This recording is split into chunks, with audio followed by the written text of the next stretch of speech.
Баршаңызға қайырлы күн достар. Бүгін сіздермен өзбек халқының дәмді тағамдарының бірі шорпа рецептісін ұсынамын. Дәмі өте керемет, сіздерге ұнайды деген ойдамын. Міндетті түрде жасап көріңіздер. Ең алдымен салқын суымызға етімізді салып, үстіне тұз салып, қақпағын жауып, көбігі шыққанша қайнатып аламыз.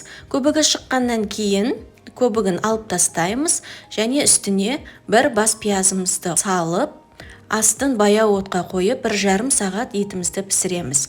Етіміз пісемін дегенше барлық көкөністерімізді осылай видеодағыдай ірі етіп тураймыз.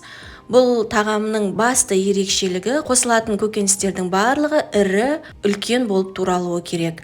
1,5 сағат өтті, етіміз пісті. Енді ішіне салған пиязымызды сүзгінің көмегімен алып тастаймыз.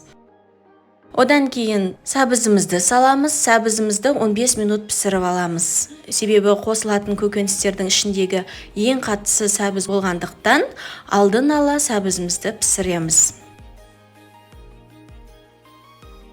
Видеоны соңына дейін көріп, менің YouTube каналыма тіркеліп, лайк басып, комментарий жазуды ұмытпаңыз. Ас көгіміз бен пиязымызды турап дайындап қоямыз.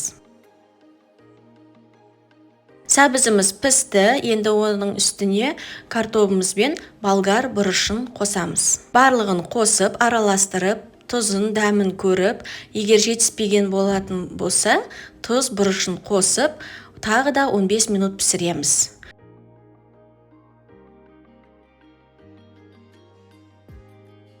Асымыз дайын болды.